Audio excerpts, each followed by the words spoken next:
I'm going to show you today how to make a perfect pie crust every time. It's not that difficult. You just have to follow a few simple rules and you will come out with a perfect crust. And we're going to use a heaping cup of flour. That's heaping. And we're going to put 2 of those in. This is a 2 pie crust recipe. And we're going to put 2 flours in. We're going to use a scant teaspoon of salt. You don't want this to get too salty. This is a pastry blender. I just mix that in. This has been sitting in the refrigerator and it should be cold. This is one of the key pieces to making a pie crust. Everything should be cold. Your flour should be cold. Everything should be cold. One of the things that is annoying is putting Crisco or shortening in a cup to measure and then not being able to get it out. So I do have a trick for you. So I'm going to take this over here and just make sure the whole thing is cold and wet. And then you just dump that water out and don't wipe it out. We're going to take a spatula. We're going to put that shortening in. We're going to measure out exactly 1 cup of shortening. Make sure that's, and we're going to take that knife and go like that. There is your shortening. Easily, it comes out so easily. So that is my trick of the day. And now we're going to cut this in. You do not want to touch this with your hands if at all possible because A, you're going to warm up that shortening, and B, it toughens up the dough. So we're just going to keep working this. You can do this in a food processor, but I find this gives you the best crust doing it this way. When I first started doing this, I'll show you what I used to do because I didn't have one of those, is that I just took 2 knives like this and cut everything and just moved around the bowl like that. But this pastry cutter was at the day, back in the day, was a game changer for me. Okay, so that is mixed in, and you can see I've left little pieces of it in there. I'm not chopping that up all the way. The next part of this is we're going to add some water. I start off with a cup, and I've got ice in there. This is the key part of this. You want total ice water. And so we're going to pour in, and we're going to we just start with a little bit of water, and then you just fluff. Don't cut at this point. Just going to move that around, and I can tell that that's not enough. So we're going to add a little bit more. So now I've used about a 1/2 cup. And as you can see, I'm pulling that in and bumping it up and trying as much as possible not to start squishing that dough yet. I'm going to add a little bit more water here. It's probably another couple of tablespoons. And it depends on the day or the flour you're using as to how much water you're going to need. I can tell that I don't want to squish this too hard, so I'm just going to keep adding a little bit more until all that flour gets incorporated. And I'm liking the way this looks now because the flour has all been incorporated, and not once have I mashed down on this. I've just picked it up and kind of moved it around.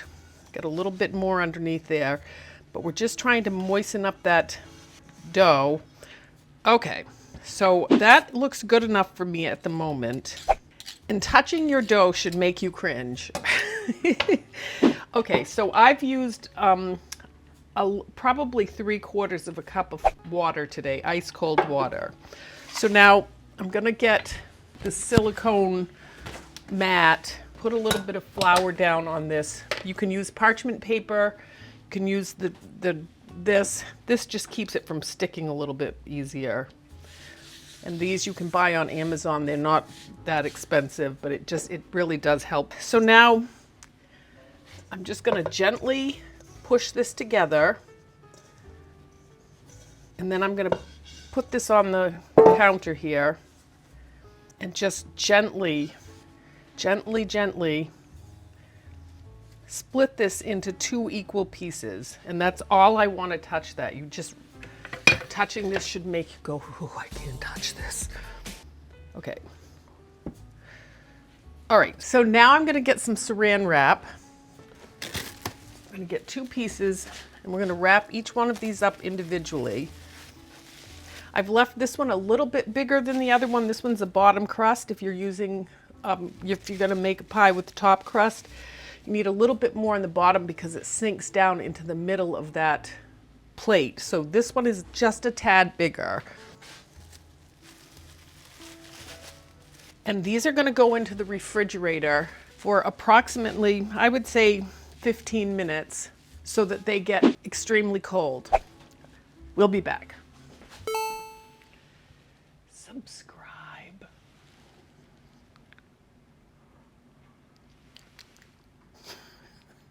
It's too hot. It's too hot to drink.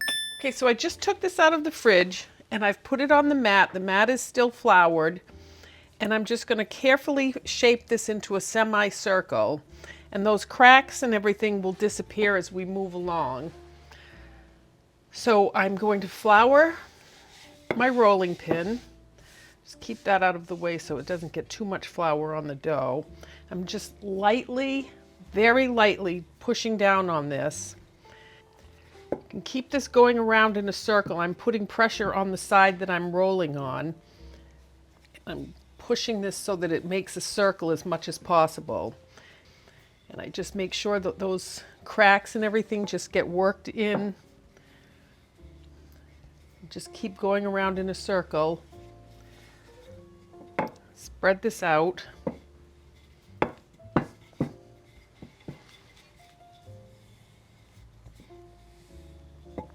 Just keep working that dough.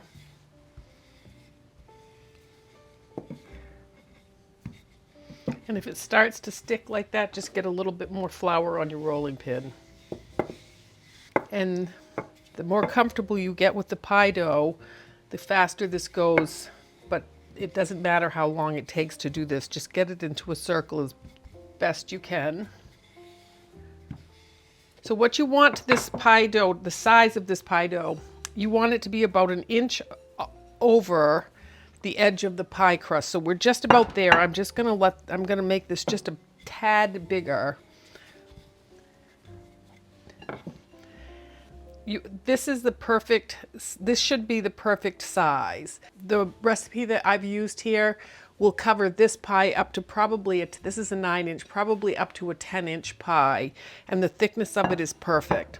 So the other problem that people have with making the pie is getting it into the pie crust. You know, you want to, how do you get this in? So I learned long ago, I'm just going to put a little teeny bit of flour here, that if you carefully go underneath this, and I'm only going to get this side, and it's short. This crust is going to be short, so it might rip a little bit, but don't panic about that. We're going to lift this and go halfway across. So we're halfway, fold it in half, and now we're going to fold it again. Now we have a triangle, and we're going to put it on the side of the pie plate with the point in the middle, and then gently, because this is very short because of the amount of shortening we put in, we're going to lift that up, make sure the sides are hanging over, and they're not quite there, so we're going to lift that up a little bit more, and then we're going to pull that over here. And once again, this is very short. Don't worry about that happening. You can just push that back together. You can mix this up more so that this part doesn't happen. But the reason this crust comes out delicious and, you know, flaky and the way pie crust should be is because we're not handling it. Some people at this point take this crust off. I happen to like lots of crust, so I don't. But if it's really out of whack, I do take a pair of scissors and cut off some of the sides just to make it a little bit more even. But I do like to have a thicker crust on the edge. And so I've got one area over here, and then if I need something, I can use that. So then what I would do with this, if I were going to make a custard pie or something, or any pie that has one crust, I just roll the edges up, and I'm just rolling them under.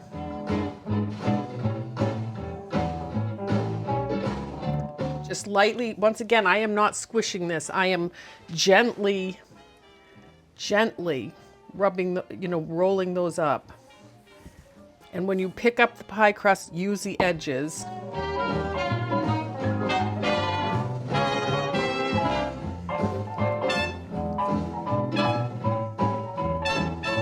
And now if you want to fancy schmancy this up, what I do is I just I take my fingers like this and I just start pushing. Don't push it towards the middle, push it towards the outside.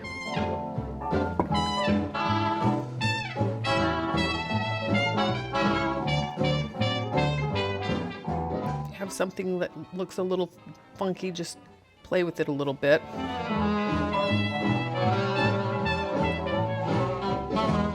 Remember, keep the pie crust cold. With the cold fat, with the heat of the oven, pops. If the colder it is, the more it pops, and that's where you get your flaky crust. So just keep this cold. And if I were to cook this right now, I would put this in the freezer for 15 minutes or to a half an hour so that it's ice cold. But I make a sugar topping for almost every sweet pie that I'm making. And this is whole cream. This is heavy cream. So whatever you use to make whipped cream, that's what you would make. This is just a very heavy whipped cream. And then I'm gonna put sugar in so that it gets really thick. You're gonna dissolve that sugar in there. This is for way more than we need, but you wanna almost have it look like a paste.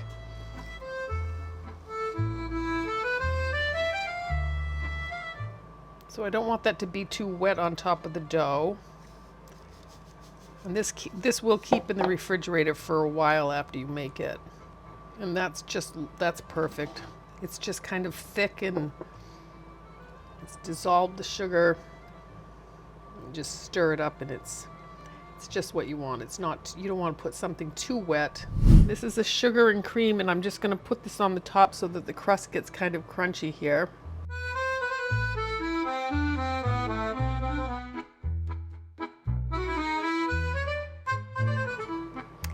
Okay, I think that's good. So I just wanted to show you what you can do with this pie crust. I made a pie from it, and with the pie dough that we had not rolled out, I decided to do something a little different and not do a pie. So these are little pastries that we've done a video for, and I just wanted to show you how this looks. And the key to all dough is those layers. Even though this has no butter in it or anything, it's got the filling I put in here, and then we've got all of these layers in this dough, and you can see all of those layers in there, and they're just all flaky and delicious, well cooked. It is absolutely yummy. And on the outside here, I have a sugar glaze that I put on, and it makes this crust, it elevates it even further. And that's what we did today, and it was very easy. And as long as you keep it cold and don't handle it much, you're gonna be golden. Let me know how it turns out in the comments below. Thank you.